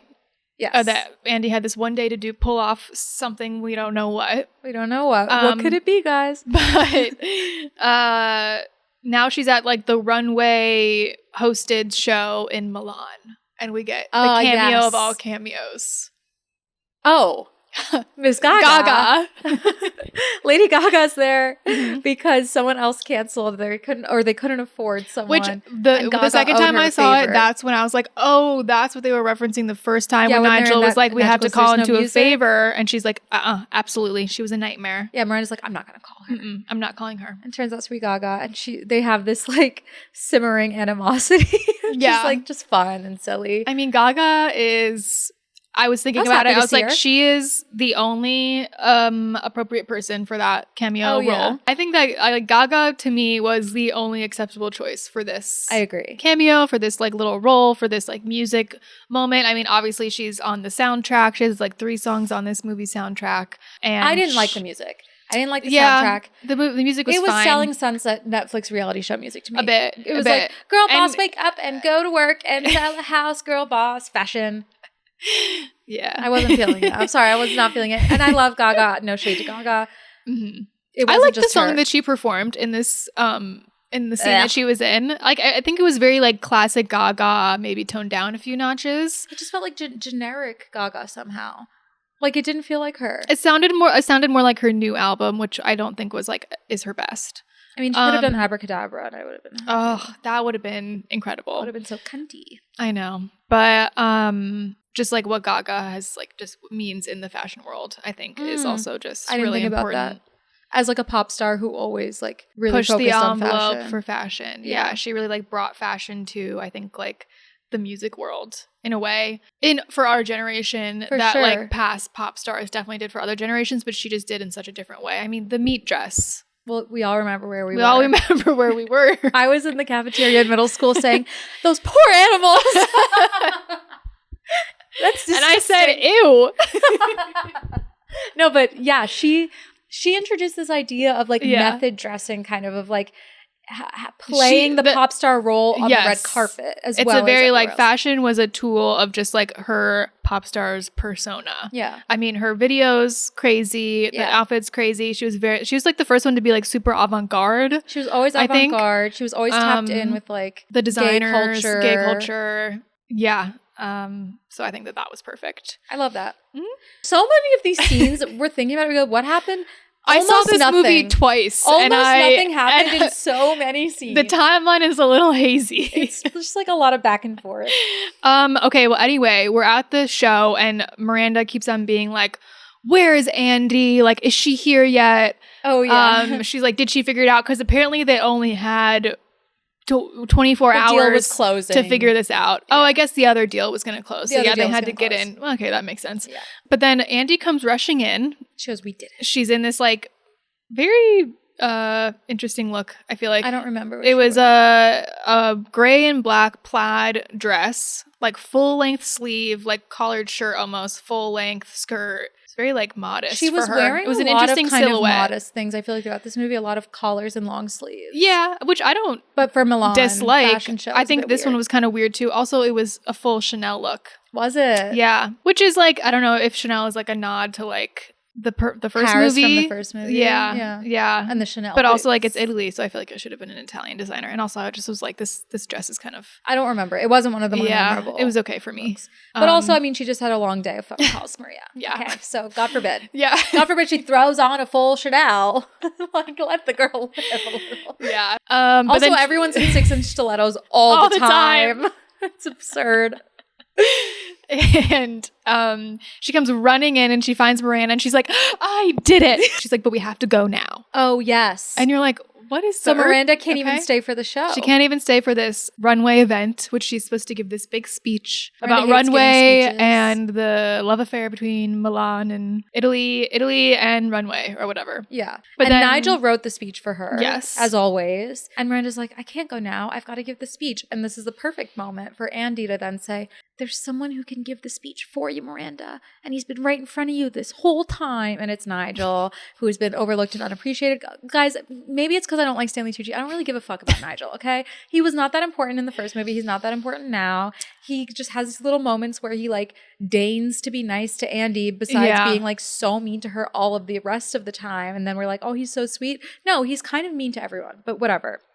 He's been like working like a dog for Miranda I feel like years. it was a little like, oh, you know, you get your spot. Like, now you get your little time. It was just like tying up his loose end. I don't give a shit about this man. Yeah, and I'm like, this is a grown man. He's fine. And he was like, oh, no, like, I couldn't. I could never, Miranda. I couldn't. And she's like, yes, you can. You wrote it. You know it. And he's like, yeah, all okay. of a sudden Miranda's like nurturing. I'm like, okay, now you're being shy. Now she's mommy. Yeah. Like, I don't know. It was weird. But then he gives a speech. They go back to wherever they're going, York, and you find out that they're pulling up in a helicopter to the mansion of Sacha Barnes. And you're like, oh, hell yeah. And we recognize the place because they went there for the interview earlier on. Again, I will say I feel like it was pretty obvious what the solution to one billionaire buying it was, and it was probably the other billionaire that we met in the movie earlier. What's the solution? Another billionaire. Just like someone else a with less a shit ton evil of money billionaire who expressly said that she appreciates quality journalism and wants to help the world. Pretty convenient. And she's just like, take my money and I will have no opinion. She's clearly like a patriot. Yeah. And thankfully she doesn't want to be involved at all either. She just wants to throw money at them. Fantastic. Mm-hmm. So they're kind of driving away in triumph in like a black car, and it again parallels the first movie that ends on them in a car, in the backseat of a car, when Andy dramatically quits in Paris. But here they're having this like kind of triumphant moment together, and I think it's here in the car that Miranda reveals that she knew about Andy's book deal. Andy's kind of trying to be like, now we can work together. Yeah, like we make a good team or something, and then she's like, and you should still take that book deal, and she's like, you knew? Miranda. It's like, yeah, Andy, obviously she fucking knew. It's the publishing world. I wasn't. Miranda's really quite this. She's back to her true, like very jaded self, where she's like, yeah, you'll get a lot of money out of it. Mm-hmm. People, I did like this line, even if it was out of character, but she says something like, people should know what it takes. And how much I missed out on. Yeah. How many of my children's dance recitals I didn't go to. Mm-hmm. How horrible I am. They should know that that's what it takes to do this. And I kind of like that. I respect that. That's pretty boss. Yeah. I like that a lot. She said they should know that there's a cost. A cost. I think that's so true. Like when people idolize like super successful, like rich celebrities, whatever, it's not just luck. It's not just talent. It's like they are willing to do things that you, for good reason, are not willing to do and should not sacrifice.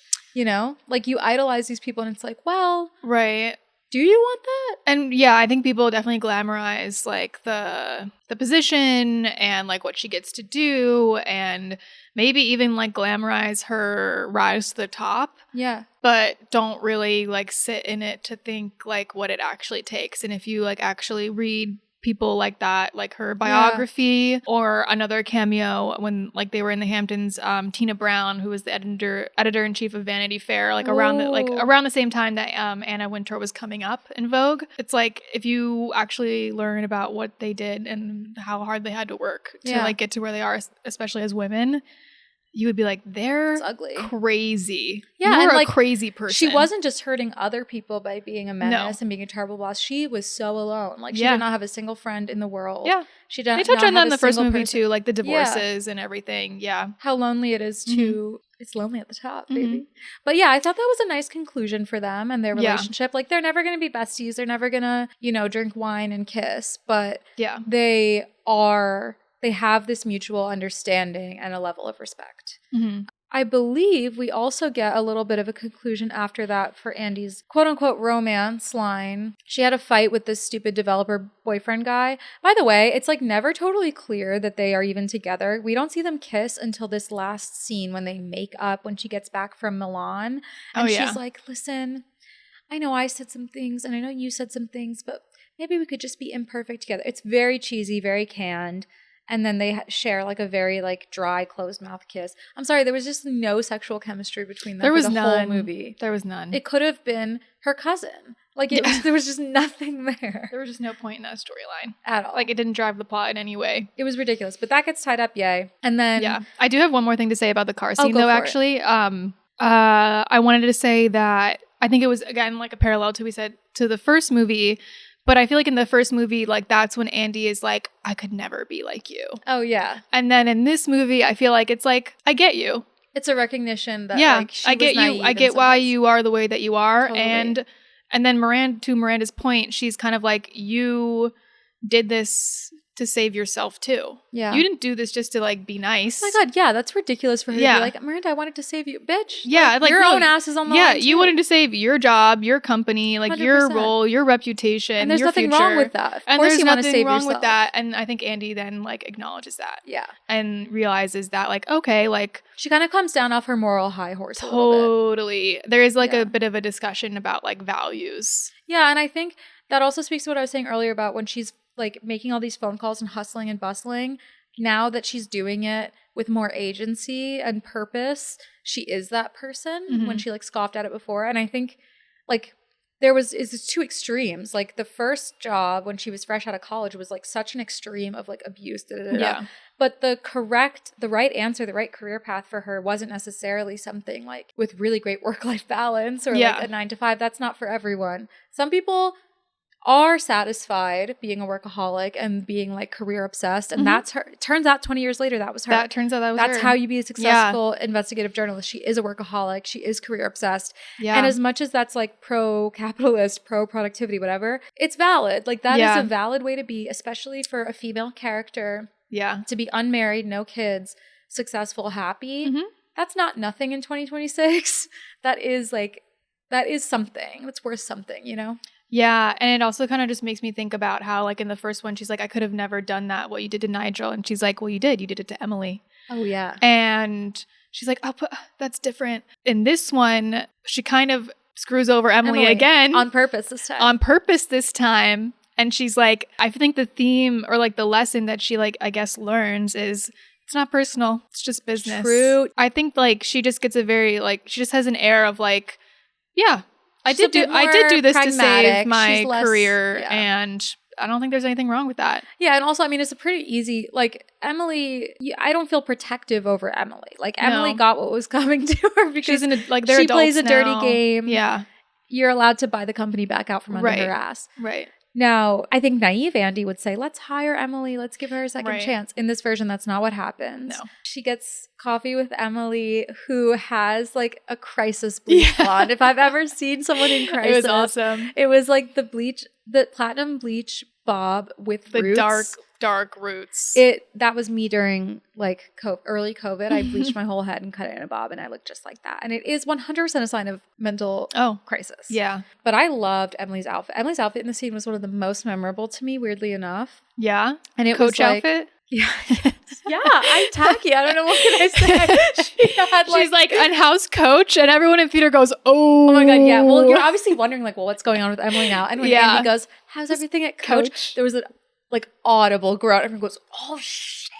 Yeah, it's like, ooh. That was very funny. She downgraded. I mean, from Dior to Coach. Come on. You know, I would work for Coach in a heartbeat. Like, it seems like a great company. But let it be known, we don't scoff at Coach. No, I mean, but like in the Emily fashion world, like there is, you know, couture. There's hierarchy. Which is like Dior, what she was used to. Yeah. And then there's Coach, which Coach has always been like accessible luxury. Very accessible. It's contemporary. But she had this like sweater vest on that was like I Heart New York Apple knit. Yeah. So tacky to wear in New York, by the way. Yeah. I get the whole like I Heart New York, how it's like referential, I just couldn't be caught dead wearing it in Manhattan.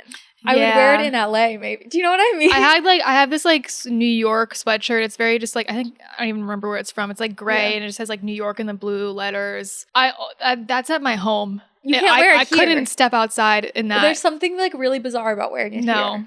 But I do like wear like a Yankees hat or a Mets hat sometimes. For sure. I'm so not loyal to sports teams. My favorite sweatshirt is a Nets sweatshirt. It's just like so comfy. Yeah. Wait, sorry, one more thing. Yeah. The tie. She had a chainmail tie. Yes. Chainmail necktie. Which when I was reading about obsessed. this, I was like, the person who, the stylist was definitely like, Emily has a little bit of edge. Yeah.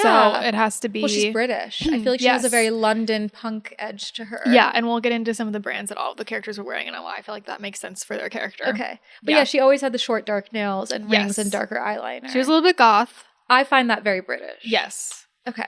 What was the point of the scene? The scene was like, they're friends. Their closure on Emily. I thought it would was like whatever. It was a little bit silly. It was there for sense. Like there was a little. I feel like they make jokes about how she eats carbs, right? Which is another thing. Which I feel like this movie was like part of the agenda was maybe to make like corrections for like a lot of the things that went on in the first movie, which is like no fault of their own. It was the time. It was for sure the time. You know? And listen, I hate when people say, "Oh, it was the time. It was the time." No, it was the time. It was the time. They thought they were being progressive at the time by having Andy be like, "Hey guys, I'm not fat." Like that was her like contradicting that narrative, you know? Yeah. Yeah. I think it was just like there was a lot of things in the movies like the body positive comment and like just like things like that where they're like I guess maybe trying to make up for what they did. I think it was very realistic. Like you still for the most part saw very thin white women working there and I think that's realistic. Mm-hmm. There was more diversity though. Yeah. There was occasionally more body diversity and definitely more racial diversity.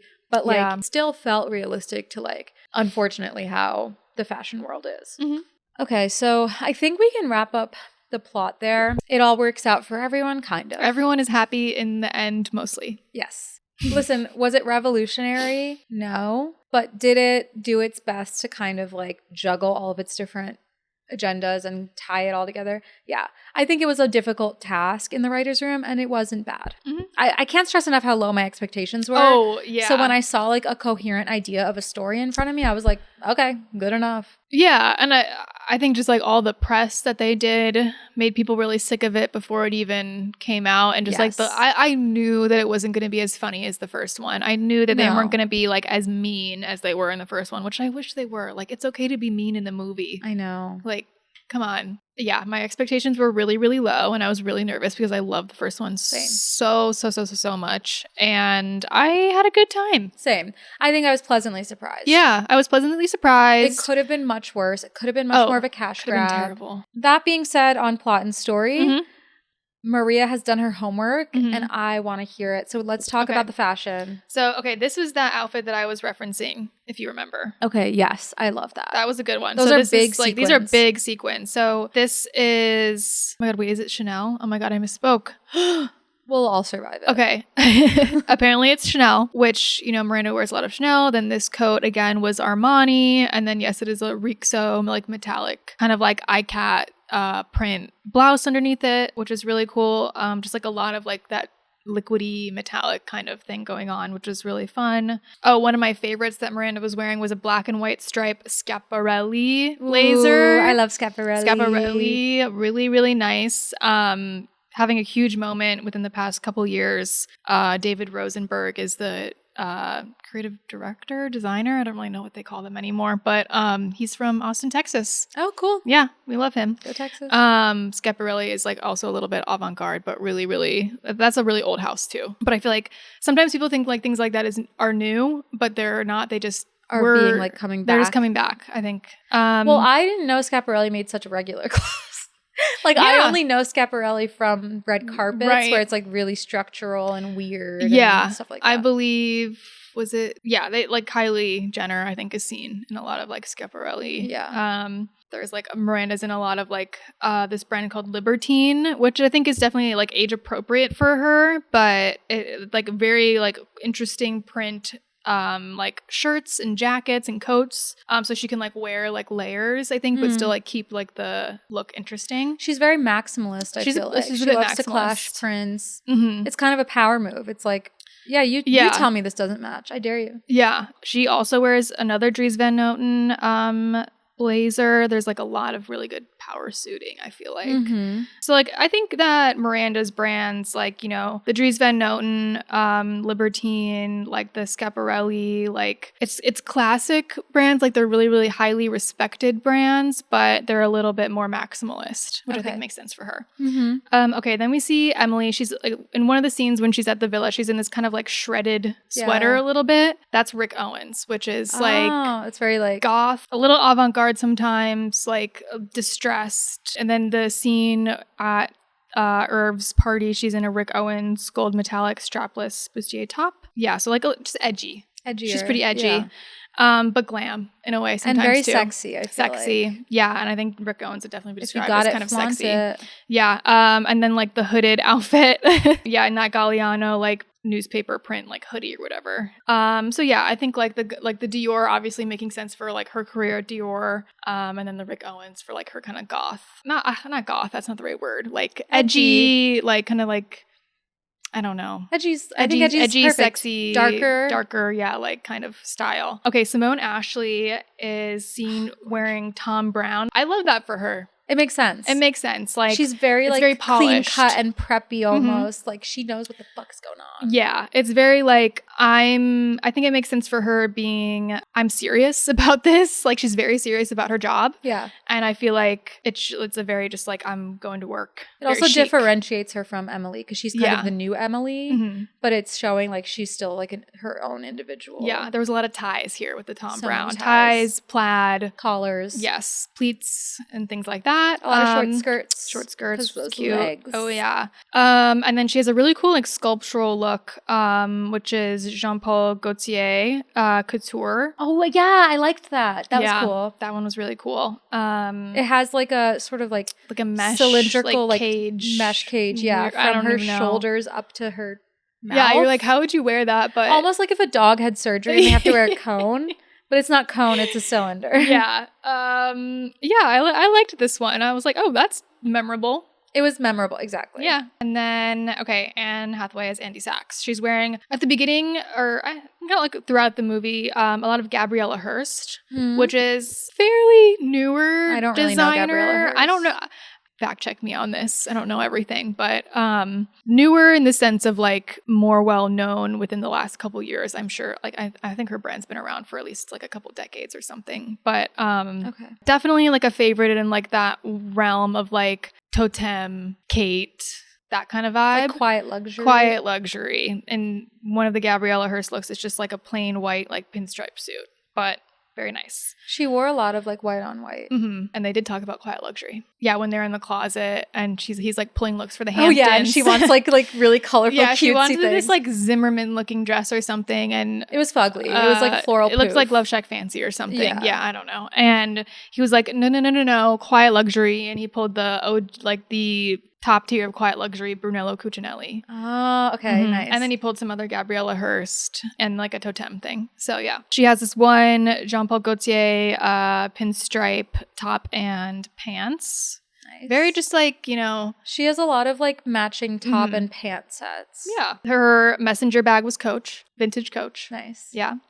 Here we are with the blue dress, the Paco Rabanne. Yeah. Blue metallic draped midi dress. It's very 70s. And then there was this look. That's Armani. That was not very memorable, and I don't like it very that's much. Armani in a way that I feel like is a little bit too mature for her character at this point. Kind of. It's a little, which Armani can be like that a little bit sometimes. But she is kind of like it's for a certain customer. But but I think that her dressing was a little bit more modest than the others. So it kind of made sense. This look, again, which was one of my favorites.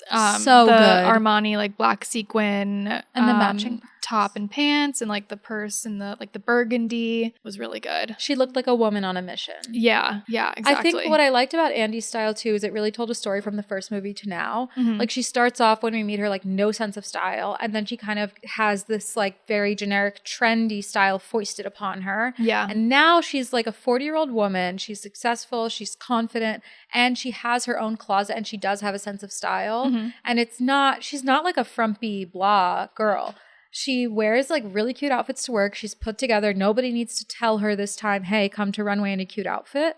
But it's still herself. And I thought that was nice. No, I think she looked really pulled together and nice. I loved at the end. Well, I mean, I don't know if I loved it, but I was like, oh, that's cute. You know, the cut up cerulean sweater. Oh my God, I didn't notice. What? I missed that. Okay, at the very end, the very, very, very, very last scene, she's in this like cable knit sweater vest over a white button down. And it's literally like hacked the arms off and cut into a V. Like you can just see like the loose ends of the thread. And it is the cerulean sweater. That's awesome. Yeah. I love that. Yeah. So she I thought still that was a is funny herself, but she's evolved. Yeah. Like she's sentimental. All of her outfits made sense if you think about like a journalist who needs to convince people that she's like a credible, serious person to have a conversation with, especially at her old job. Let's say she's like going into like huge companies and being like, I need to speak with your PR person. You have to look a little bit more like serious. Yeah. Not cutesy or edgy. So it just makes sense for her. Yeah. I will say, I think that what people wore in the office was very exaggerated to what it is in real life. I mean, people like dress up and like, you know, jobs that I've had in fashion, like there's definitely some people who are like, you're like, oh my God, like that's a look. Yeah. But it's like, no one's wearing 6-inch heels to work. The heels were driving me crazy. Yeah. We're in New York. No. We're in New York. No. You're just not wearing that. I wear heels to work sometimes, but then I like bring them with me. Same. Or like, I don't know anybody my age who owns I love like 6-inch heels. But a skinny stiletto is crazy. Yeah. It's actually crazy. Can I say, as a former office girly who loved to like turn a fit to the office at my very like boring corporate job where nobody turned a fit, I kept heels at my desk. Ooh. So I would commute in sneakers and change into my heels at my desk. That's very smart. Just have like a pair of work heels. You just leave there all the time. Yeah, office heels. That was very common for people to do. And like that makes sense because when you're strutting around the office, I mean, you don't have that far to go. No. But I'm a fast walker. I'm transferring trains. I'm transferring at Union Station during rush hour. No heels. No. And Angie's not going around in town cars, so no heels. No, but whatever. Exactly. There was a little line where Jin, her assistant, later like gets promoted to be a junior editor or whatever. Like she's being successful, and she says I forget what designer her dress was. It was Gautier, yeah. It was a Gautier. She goes, it was thrifted. Yeah, they call that out a few times. They think thrifting is okay now. Yeah, thrifting's cool now, guys. Thrifting's cool now, guys. How did you feel about that as a former luxury goods authenticator? Yes. My first job out of college was working at a luxury consignment store. And so I authenticated luxury goods. I love that. I'm a huge thrifter or like secondhand chopper. Like you really dig for those I'm on the finds. Real probably every day. And I really appreciated that they were like, oh, this is like the cool thing to do now. If I had to like overthink it, basically, I think it was nice to hear that in a way of like giving the audience like a way in. Luxury can be accessible in like another way, and like that's cool too. And the people in the industry do it because we do. We're not all like wearing designer because we like can buy it. Obviously we can't buy it. We don't make any money. Well, that's the dynamic that I think is so awkward, is that like you're at this job, your boss knows how much you make, and it's not enough for Gautier, and they're expecting you to come in wearing it. Like there's something's not adding up, right? Unless you expect all of your employees to have like a trust fund, which is ridiculous. Yeah. Or you get stuff for free from the closet, which is that a real thing? I don't know. According to, I think it used to be more of a real thing than it is now. If I think had to guess, the perks now in the fashion world are much lower than they used to be. I know that for sure. But there still are like, you know, like employee sample sales and things like that, and freebies for damaged goods. I feel like especially if you work at like as a buyer, like in retail, right? You have like a crazy discount, and like you get a good discount. Sometimes you get a clothing allowance. That's nice. But you don't have the paycheck to afford to actually be wearing designer all the time. So I like how they were like, oh, a lot of people just like thrift it, which you can do and you should do because it's a really great way to get nice stuff. It's like, and it's cool now. It's not weird. It's I think cool, back and then also it was like weird. it's cooler than trying to be something you're not. It's way cooler. I like, you don't need to be like, you don't need to be these like 60-year-old divorcee ladies who are Hermes clientele. Like that's not realistic. That's not cool anymore. And that's not necessarily cool. What's cooler is to be like savvy and be like, would you believe I found this? Can you believe where I found this? Right. And I think like part of that is kind of like knowing like, oh, like, you know, I got this Gautier from the like whatever collection like X years ago and blah, blah, blah, blah, blah. And it shows how much like you at the care. beginning when she was like, oh, the one with the page boy hats. Like, did you keep all of that? You know? Oh, yes. Because she's like, oh, no, I gave it away. And she's like, why would you do that? Okay. Yeah, in the book, she sells all of her which makes so much more luxury sense. stuff for like $40,000. Yeah. Which makes way more sense. But. But I think it was like a reference of like, I feel like in the first movie, it was all about like the new, which is like, no one wanted, last season's things. I mean, Legally Blonde. Don't you tap those last season Prada shoes at me? Yeah. Iconic. I think that was the same year. I think that was also very close by. I don't know. Yeah. Yeah. But I think like, again. But that's so true. Now it's way cooler to have older stuff. Yeah. Again, quality down the drain. So true. So we want the stuff that's like 100% silk. Being unique, I think, is another thing too. Yeah. So I am not really on the real. I'm a Depop girl. Yeah. But I'm obsessed with fabric content. Like I will not buy anything unless I see the label and I know the fabric content. Before I let you go. Okay.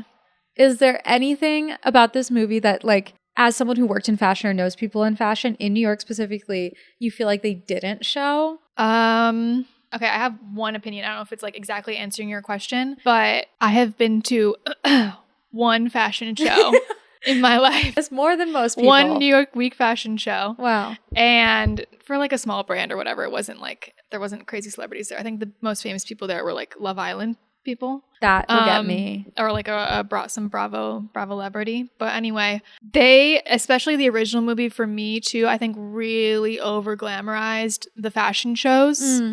And I mean, they clearly go hard on it in this movie too, of just being like the fashion shows, the glamour, the front row seats, the flashing cameras, the flashing lights, the paparazzi, like you feel famous. Going to an actual fashion show is so boring. Really? So boring. Like a lot of waiting? Yes. Like the one that I went to, you go, well, especially nowadays, because it's just like all for the influencers. Yeah. So I went to one, and the venue that it was at, there was like one room that's kind of just like the waiting room, and there was like a bar there, even though it was in the middle of the day and no one's drinking, and they're like just giving you like cans of this like sponsored energy drink.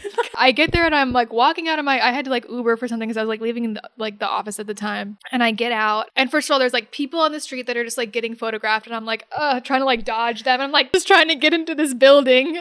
It's funny because part of you thinks like, oh my God, I hope no one photographs me. Like, what if I end up for my outfit? For like my outfit and stuff like that? And you're like kind of thinking that, or at least I am. But then the more overwhelming feeling is like, oh my God, I gotta get out of here. Yeah. This is like too cringy. It's like an instinct. Yeah, it's an instinct to like, let me just get inside. Everyone, there's like ring lights galore. Oh, because people are taking all these pictures. I like rush to find my coworkers. I'm like, oh my God, hi. And then we're just like, oh, see that person over there? Like, that's an influencer. Like, oh, see that person over there? Like, that's like so-and-so. It was kind of like fun to like point people out, even though I had no idea who anybody was. Yeah, it's just like everyone just like snapping like pre-show photos. And that's what they're there for. Like that's what they're there for. Yeah, that's what they're expected to do. That's probably like what they're, like the reason why they're invited. Eventually they all like shuffle you into the room that the show is going to be in, and it's like all lined with chairs. Mind you, also like they gave you like a time, because there's like a full like schedule. Like you can just go look up during New York Fashion Week or something like NYFW like schedule, and it'll give you like the schedule of whatever. I mean, it doesn't tell you the location,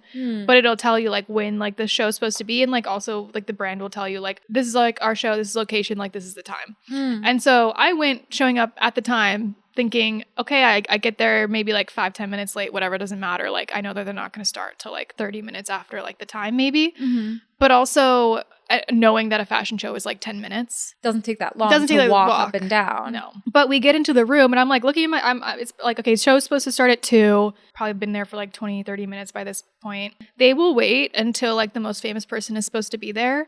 Or like the biggest like person, whoever they invited or whatever, is supposed to be there, and that person's probably going to be late. That's so sinister. Yeah. And so I think we were that waiting. person's late because they're coming from something. Probably, yeah. And I think the most famous person there was Sweetie. Oh, wow. Yeah. Yeah. I probably waited like I don't even remember. I think it started like 45 minutes later after I thought it was going crazy. to. Yeah. And then it goes and you're like, okay, cool, nice. It's over in like 10 minutes. Time to go home. And that experience, I was like really... It was kind of depressing and bizarre. Yeah, really glad that I like got to say like, oh, cool, like I went to like a show like during New York Fashion Week. Don't have to do it again. You know? I mean, if I get invited, I'll go, obviously. Of course. But like you don't romanticize but I'm not. it. But it's so like unromanticized now that I'm like, it's really not all that. It's actually super boring unless you're like a famous influencer. I think that goes for so many like influencer events. And people love to like, you know, look down and scoff at influencers. That's their job. Yeah. But if it's not your job, it's pretty boring to watch them do that job. You know what I mean? Boring to watch anybody do their job. Yeah. I want to say one last thing, which is I've touched on this throughout, but I am really frustrated by the color grading and lighting in movies recently. Wicked being maybe like the most like prominent example in pop culture where people just had this like visceral reaction to how flat it looked and everything. But this movie was very flat too. I didn't like the lighting. I don't like glamour lighting. I don't like reality TV confessional lighting on my cinema. Some recent movies that have been shot beautifully, lit beautifully, very dramatic. Sorry, Baby. Eddington, even though I didn't really like the movie itself, it was shot beautifully. And Hamnet. There are things coming out right now that are like beautiful, whether they're shot on film or not. But it's these blockbusters, man. They're fugly. It lacks... Project Hail Mary wasn't bad. It's lackluster. Project Hail Mary wasn't amazing, but they made an effort and it wasn't bad. So, but yeah, like I said, there were other elements of the cinematography that were great besides that. Like there was a lot of thoughtful motion and stuff like that that really brought you into it. So I appreciate that. Yeah. Okay, everyone say thank you, Maria, for coming on the podcast. Wait, you have to you have to say you have to end with your favorite quote from the original movie. I have to end with my favorite quote from the original movie. Yeah. Okay, so I'll say mine first. You say yours first, yeah. By all means, move at a glacial pace. You know how that thrills me. So good. I know, which I just relate to so hard. Same. I'm just like, by all means, go slower. I think that all the time when people are walking too slow on the sidewalk. Oh, I have like road rage. No one talks about sidewalk rage. When walking is your main form of transportation and it's not driving, it feels exactly the same as when you're in a car and people are driving slow. Anyway, this is bad. Like, this is so toxic, but I loved Emily saying, I'm on this new diet where I just don't eat anything. And when I feel like I'm about to pass out, I have a cube of cheese. Yeah. Her lines were iconic. I'm one stomach flu away from my goal weight. Oh, you guys, it was dark. It was so bad. It was such a bad time. We're laughing through the pain. No, my favorite Emily line is at the end when she's going to give her all the clothes. And she's like, well, I mean, I guess, but, you know, they'll drown me. Oh, she's so fucking mean. And I love that about her. Yeah. Everyone comment if you think that Maria should start her own social media or podcast or blog or newsletter of some sort to teach us all more about fashion, vintage fashion. I would love to hear more from you. I think you have a great voice and a very clear way of explaining things. Oh, thank you so much. Also comment your favorite quote from the first movie because they're all really good. Well, thank you so much. Thanks for your time. Bye, guys.